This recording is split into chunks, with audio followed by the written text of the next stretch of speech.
Salam sejahtera, terima kasih karena bersama dengan saya di Nazilin Unity Channel. Akhirnya, KJ buat satu pengakuan yang paling menggemparkan politik Malaysia. KJ masih lagi setia dengan UMNO. Wow! Ini satu pendedahan dan pengakuan daripada KJ berkait dengan kedudukan politik beliau. Saudara-saudara sekalian, nampaknya KJ masih setia menanti dipanggil semula oleh UMNO. Itu interpretasi saya. Apabila KJ mengakui dia tidak sertai mana-mana parti kerana masih sayangkan UMNO, maknanya prinsip KJ ini memang cukup hebat. Beliau tidak dipengaruhi oleh sesiapa. Meskipun sebelum ini kelihatan Muhyiddin Yassin begitu berminat, sangat berminat untuk menambat KJ sebagai ahli Parti Bersatu dan menjadikan KJ sebagai salah seorang daripada calon pada pilihan raya. Tapi KJ waktu itu menolak. Kata beliau, belum lagi waktunya, dia nak berehat dulu dan dia nak keluar sekejap. Pengakuan terkini KJ ini menyokong dakwaan tersebut.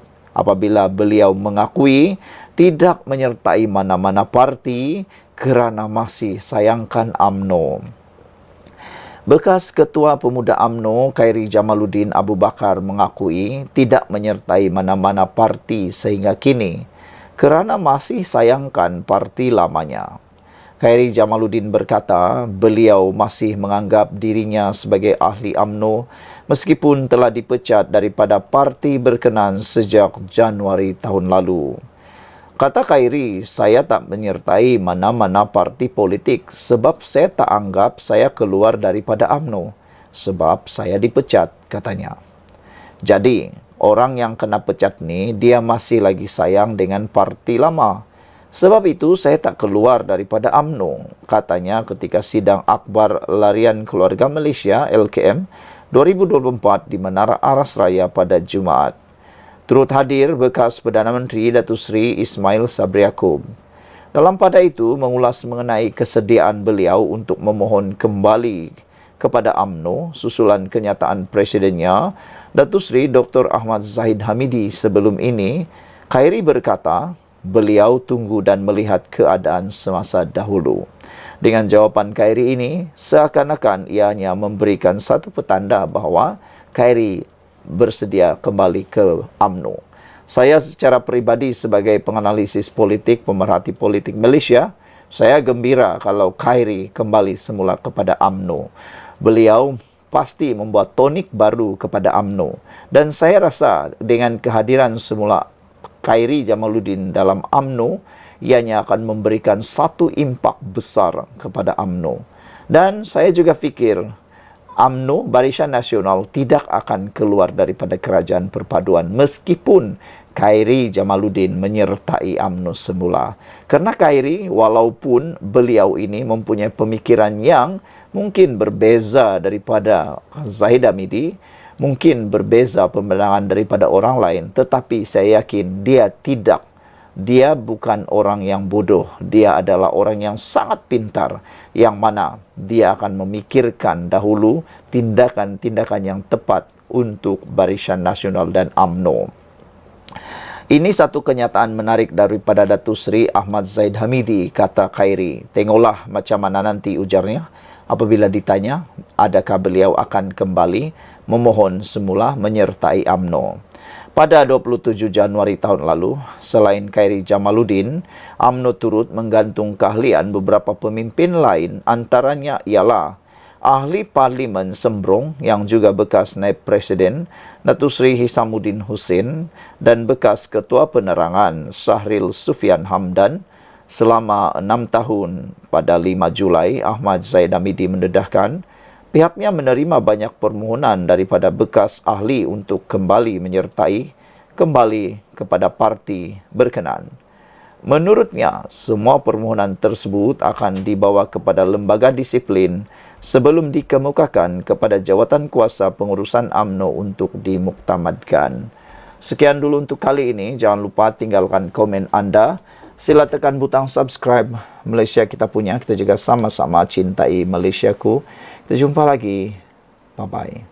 Salam sejahtera. Ini berita terkini tentang Adun Rembia, YB Rembia.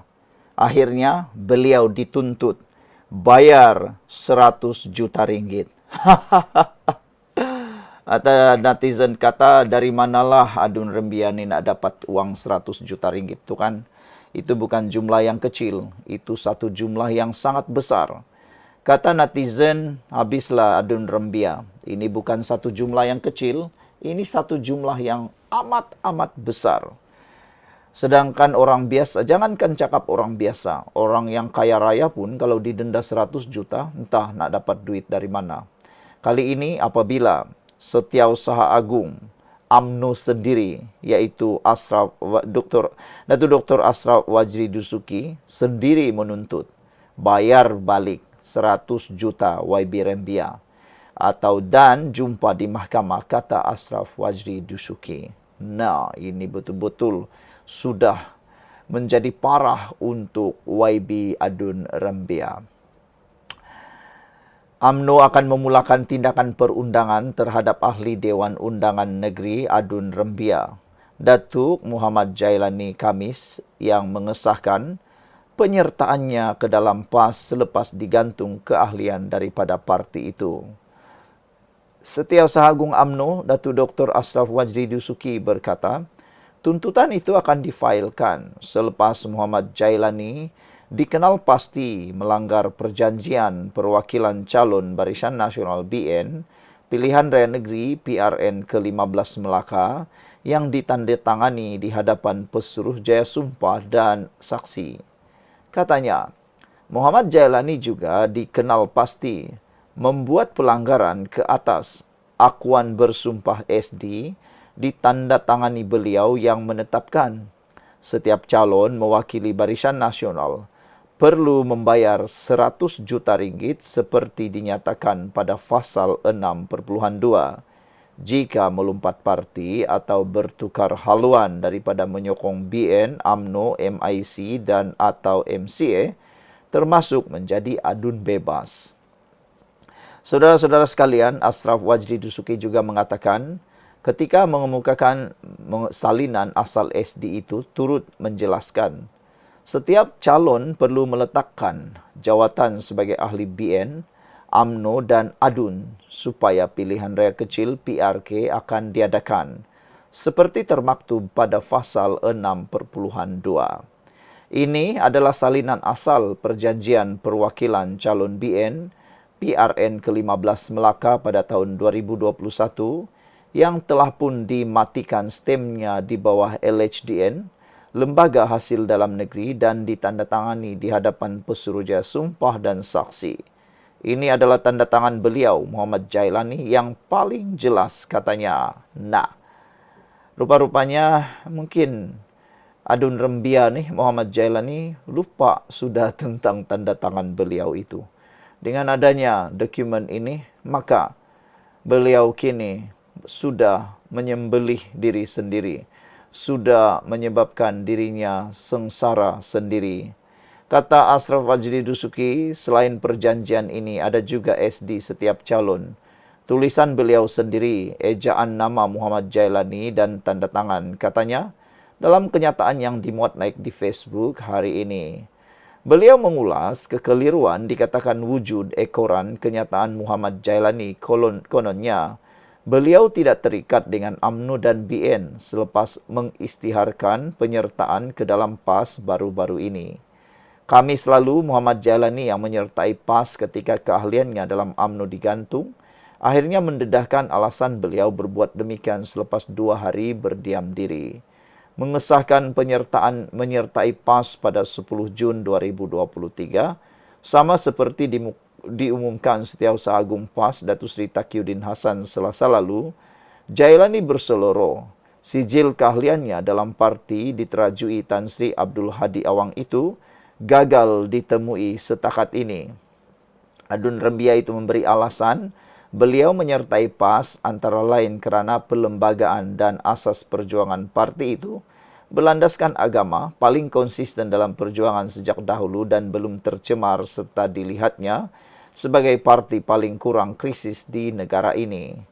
Mengenai SD ditandatangani Muhammad Jailani, Ashraf Wazdi berkata, ia ada kesan dari sudut perundangan memandangkan terdapat duluan kes membabitkan bekas naib presiden PKR, Datuk Zuraida Kamarudin sebelum ini. Ini SD ada kesannya kerana kita sudah ada duluan kes diputuskan di Mahkamah Tinggi membabitkan Zuraida yang melompat daripada PKR dan perlu membayar balik 10 juta ringgit. Namun dalam kontrak Barisan Nasional bukan 10 juta ringgit, tetapi 100 juta ringgit, kata bekas Ketua Pemuda UMNO itu. Sementara itu, Ashraf Wazdi berkata, tindakan Muhammad Jailani itu juga dikenal pasti melanggar pasal 20.8 dan pasal 20.11 Perlembagaan UMNO berkaitan tindakan disiplin yang boleh dikenakan ke atas mana-mana ahli parti berkenaan. Seperkara lagi ingin saya tekankan, Perlembagaan UMNO menjelaskan dan ini yang membezakan UMNO dengan Bersatu maupun PAS. Kerana perlembagaan ini sudah dipindah sebelum PRU 15. Pasal 20.8 menetapkan mana-mana ahli UMNO yang menjadi ahli berdaftar parti politik lain, maka keahliannya gugur setelah disahkan Majlis Kerja Tertinggi. Pasal 20.11 dan 1 pula menetapkan seseorang ahli UMNO akan tergugur keahliannya secara automatik jika telah dipilih sebagai ahli Dewan Rakyat atau DUN dan kemudiannya menyertai suatu pakatan politik tidak dianggotai UMNO atau memilih untuk menjadi ahli Dewan Rakyat atau DUN bebas, katanya. Kalau Perikatan Nasional nak menggunakan faktor ataupun duluan di Dewan Rakyat untuk menggagalkan usaha UMNO ini, mereka sebenarnya salah. Kerana Perlembagaan Parti Bersatu melibatkan 6 ahli parlimen, itu hanya dipindah selepas adanya Akta Anti Lompat Parti. Mereka lupa dan mereka gagal membuat pindahan itu sebelum adanya kes 6 ahli parlimen Bersatu menukar sokongan kepada Anwar Ibrahim. Sebaliknya, di Parti UMNO dan PKR pula dan Amanah, mereka sudah pun memindah perlembagaan parti sejak sebelum Akta Anti Lompat Parti diluluskan. Mereka sudah memindah perlembagaan parti mereka. Itu sebabnya besar 100%, mungkin 99.8% adun rembia ini terpaksa mengosongkan kerusi, terpaksa meletakkan jawatan dan lebih parah lagi di arah bayar 100 juta ringgit. Nah, dapat duit dari mana? Entahlah, cukupkah Tin Melo untuk membayar 100 juta ringgit tuh? Anda fikir-fikirkannya sendiri. Salam sejahtera. Akhirnya tindakan ahli Dewan Undangan Negeri Adun Rembia makan diri beliau. Sekarang ini beliau dah mula menggelupur, dah mula panik dengan apa yang bakal beliau hadapi, yaitu denda 100 juta ringgit. Kehilangan kerusi itu mungkin tidak ditakuti sangat oleh beliau kerana mereka kata boleh backdated dan sebagainya. Mereka kata mereka dah masukkan dia sebelum Akta Anti Lompat Parti di Melaka dikuatkuasakan. Tak apalah kalau mereka menang tentang backdated itu, tak apalah. Tapi satu perkara yang beliau sah kompo makan kalah kerana beliau telah menandatangani akur janji di dalam UMNO ketika beliau dicalonkan sebagai calon dalam pilihan raya yang lepas. Beliau sendiri ya tanda tangan setuju dengan peraturan itu. Kalau dia lompat parti atau kalau dia menentang kepimpinan pusat dalam bentuk sokongan kepada mana-mana pihak yang tidak sama dengan kepimpinan pusat, beliau sanggup didenda 100 juta ringgit. Mungkin pada waktu beliau menandatangan akur janji itu, mungkin beliau ketawa-ketawa. Beliau mungkin yakin beliau tidak akan langgar. Mungkin pada waktu itu beliau yakin undang-undang itu akan terkena pada orang lain dan tiada kaitan dengan dia. Tapi akhirnya kerana dia lupa bahawa dia sudah menandatangani aku janji itu, maka kini dia mula menggelupur. Dia mula tak tahu nak buat apa lagi. Paniklah kan. Nak mahu masuk UMNO semula, sudah dia umum masuk PAS. Bukan dia umum. Taqiyuddin yang umum, dia sudah menyertai PAS sejak Jun tahun lalu. Jadi waktu itu, kalau betul dia dah pindah, tak apalah, itu kita lupakan ajalah. Paling-paling pun hilang saja satu kerusi kan, yang tak akan membawa apa-apa makna di Dewan Undangan Negeri Melaka. Tapi yang kena, pasti yang akan beliau hadapi ialah denda 100 juta. Rupa-rupanya alasan yang diberikan oleh Adun Rembia untuk lompat parti, beliau kata berkait dengan peruntukan, ini jawab balas daripada Ketua Menteri Melaka yang mengetuai barisan kepimpinan UMNO di Melaka.